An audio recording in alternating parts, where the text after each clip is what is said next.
Oi, gente, tudo bem? Eu postei na nossa página do Facebook, inclusive se você não segue, não curte, aliás, curte lá, eu vou deixar o link aqui no box de informação. Eu postei sobre a minha cura, que é a respeito do último vídeo que eu tinha postado aqui, avisando que eu me curei e tudo. E eu recebi alguns comentários do tipo, é impossível se curar, como que aconteceu, porque é impossível. E hoje eu vim conversar com vocês exatamente detalhado como que eu me curei. Bom, eu já contei um pouquinho pra vocês, hoje eu vou detalhar. Na época me foi aconselhado quando eu tive uma crise forte e fui pro pronto-socorro, a médica me aconselhou a procurar um psicólogo. Na época eu tinha achado um absurdo, porque eu tava com sintomas que vocês conhecem bem, né?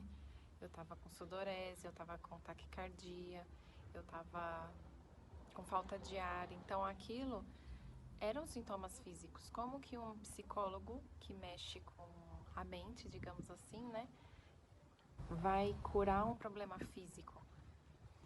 Mas a minha mãe falou: não custa você tentar, já que a médica tá dizendo que o ideal é você procurar um psicólogo, então vamos procurar um psicólogo.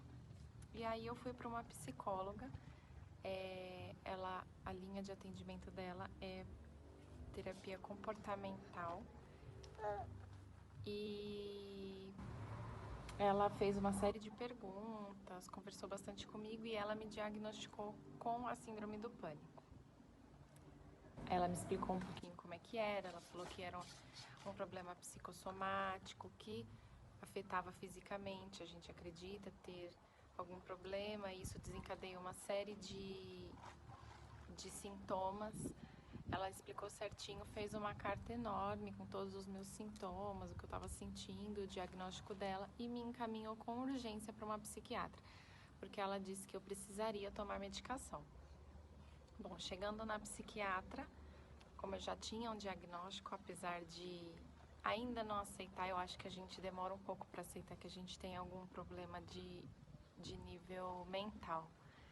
A gente não acredita, a gente tende a não acreditar mesmo que um problema de caráter mental possa afetar o corpo daquela maneira, com sintomas tão presentes.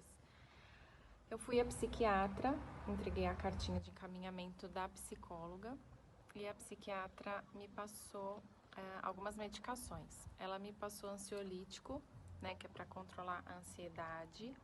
A gente começou com meio comprimido, depois foi para um comprimido, depois tive que tomar um comprimido e meio. Ela vai regulando de acordo com o que você vai passando para ela, se você está melhorando ou não. Ela passou esse ansiolítico e como uma das características muito fortes que eu tinha quando eu estava com a crise de ansiedade era a náusea, ela me passou uma medicação para náusea, sublingual, que eu confesso que eu usei uma vez e não consegui mais usar. Eu me senti mal, extremamente mal. Fiquei muito dopada. E a mesma coisa foi o Rivotril sublingual, que era para minha bebê tá aqui, que era para controlar as crises na hora que elas estivessem acontecendo. O Rivotril e essa medicação para controlar a náusea era somente quando as crises estivessem acontecendo. Tanto o Rivotril quanto esse remédio para náusea, eu sentia que eu ficava extremamente dopada, eu ficava muito mal. Então eu usava assim, só em extrema urgência. Já a medicação de uso contínuo, a gente, como eu expliquei, começou com uma dosagem menor, meio comprimido. E assim, no primeiro mês eu me senti extremamente mal. Se você já tá mal, com esse ansiolítico, parece que ele te derruba. E é aí que a maioria das pessoas desistem do tratamento. Porque você pensa, meu Deus, eu já tenho esse bando de sintomas horrorosos. Aí eu tô tomando uma medicação para melhorar e eu pioro. Mas na verdade, o seu organismo está se acostumando com a medicação. E é essencial que você persista nesse período, que você tome a sua medicação de forma correta, uso contínuo mesmo, até quando a psiquiatra falar que é necessário, que você tome. E eu precisei fazer um acompanhamento uma vez por semana com a psicóloga.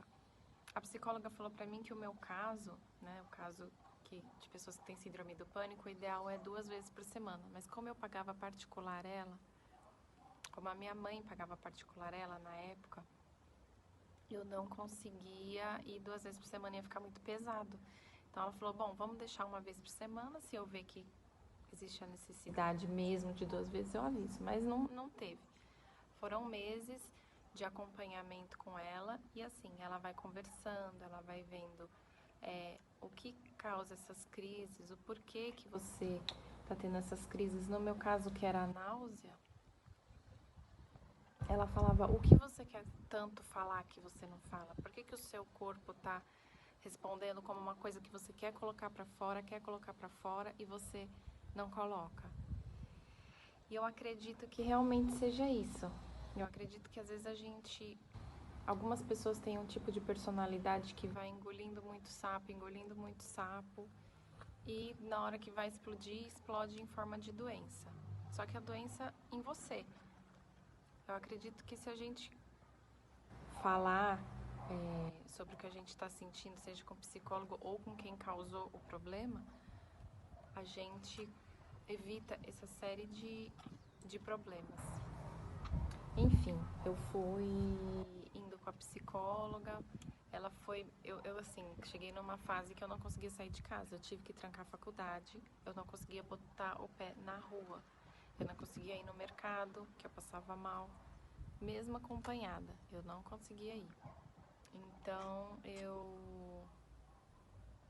ela foi me desafiando a sair um pouquinho a cada dia, hoje ir um pouquinho mais perto de casa, amanhã um pouquinho mais longe. E quando eu fiz o vídeo da minha cachorrinha, que vocês podem acompanhar aqui, que ela foi muito essencial na minha recuperação, porque se você tem um animalzinho de estimação, eu morava em apartamento, então eu pegava ela, colocava a coleira e eu colocava na minha mente, hoje eu vou passear aqui no condomínio, hoje eu vou dar uma voltinha no condomínio. Então eu pegava ela, querendo ou não, é uma grande companhia, colocava na coleira e dava uma voltinha no condomínio. Nossa, aquilo pra mim era a vitória, porque consegui passear, dar uma volta no condomínio sem ter nenhum sintoma. Ai, aquilo já era a maior felicidade. Aí, uma semana depois, alguns dias depois, bom, vou sair do condomínio, vou dar uma volta na rua, ao redor do prédio, na rua. Aí, eu dar uma volta no quarteirão. Assim, passinhos de formiga mesmo, para que a recuperação venha devagar. E a gente ir se desafiando, porque às vezes a gente passa muito mal em algum lugar e não consegue mais voltar naquele lugar. Por exemplo, eu tive uma crise de ansiedade no mercado, passei muito mal e a minha cabeça associa que ir ao mercado eu vou passar mal. E não é assim, na verdade, em qualquer lugar que você estiver, se você estiver mal e for ter a crise, você vai ter em qualquer lugar. Então, se você foi no mercado e passou mal, não evita de voltar lá. Talvez você vá num dia que esteja menos pessoas. Ou você vá num horário, né, que tenha menos pessoas. Mas que você se desafie aí. Hoje vai no estacionamento do mercado, amanhã entra, passeia lá por dentro um pouquinho, volta. No outro dia vai, compra alguma coisa e passa no caixa. Assim, é passos de formiga mesmo, porque a gente tem que ir se desafiando de pouquinho em pouquinho a gente ver que a gente consegue lutar contra isso. E pouco a pouco a gente ir se desgarrando da medicação, porque o principal objetivo é que a gente leve uma vida normal. Hoje em dia eu levo uma vida normal, eu não preciso mais de medicação nenhuma. Mas por muito tempo, mesmo depois que eu tinha parado já toda a medicação, eu tinha algumas bengalas, que não é ruim. É uma forma de você se sentir um pouco mais seguro. Por exemplo, uma coisa que eu precisava era uma garrafinha de água, porque como eu tinha a náusea, quando eu tinha muita ansiedade, a garrafinha de água, eu ir tomando água, aquilo me controlava, parece que me acalmava. Tanto que no dia da gravação do programa da Fátima Bernardes, eu cheguei lá com a minha garrafinha de água. Aí quando foi para entrar pro estúdio, eu falei pro produtor lá, né, pro responsável. Eu falei, olha, eu posso levar minha garrafinha de água? Daí ele falou, não, não pode. Daí ele até explicou, porque a garrafinha tem o emblema, tudo, e não pode nenhum tipo de propaganda, né? A Globo não vai fazer propaganda gratuita para nenhuma marca. Então não pode. Aí eu expliquei pra ele, na verdade foi a Karen, se ela estiver assistindo esse vídeo, a Karen do Sem Transtorno, acho que é esse o canal dela, se eu não me engano. Ela conversou com ele, ela falou, não, é porque algumas pessoas que têm ansiedade precisam, por exemplo, tomar água para se acalmar. Aí ele falou, ai, desculpa, ele ficou super sem jeito, porque ele achou que eu ia levar água por levar. E na verdade não, era uma bengala minha andar com a garrafinha de água para quando eu me sentisse mal eu tomar um pouquinho de água. Então ele deixou eu entrar, só pediu que eu escondesse ali por trás do banco, tudo, e assim eu fiz. Não precisei tomar água em nenhum momento lá, mas eu saber que a garrafinha de água estava ali presente, que eu podia tomar, já foi um alívio. Outra coisa, muitas pessoas me perguntaram a respeito, que igreja você frequenta? Porque eu falava bastante, e ainda falo bastante, né, de Deus, da minha fé. E, assim, eu frequentava uma igreja na época que eu comecei com a síndrome do pânico, mas essa doença não foi muito bem recebida, digamos assim, nessa igreja que eu frequentava. E eu decidi que não frequentaria mais. E eu fiz de mim o templo do Espírito Santo que eu queria que fosse uma igreja, né? Eu comecei a orar e que você entenda que você pode orar por si só. Você não precisa de um líder, de uma igreja, de um pastor, de um padre, para que você tenha a sua oração atendida ou ouvida. Você é suficientemente capaz de orar por si só. Você não precisa de intercessores a favor de você. Se você tem algum conhecimento da Bíblia, você vai entender o que eu estou te falando. Então eu comecei eu mesma a desenvolver o meu relacionamento com Deus mais forte. Eu fazia meu devocional, que é uma coisa que eu tinha aprendido na igreja, e no blog tem ensinando a fazer o devocional, e eu fazia quase todos os dias com uma forma de diário, e as palavras que saíam ali na Bíblia eram coisas que me alimentavam na alma. Eu acredito sim que possa ter pessoas que possam se curar sem medicação. Infelizmente não foi o meu caso, eu precisei de medicação.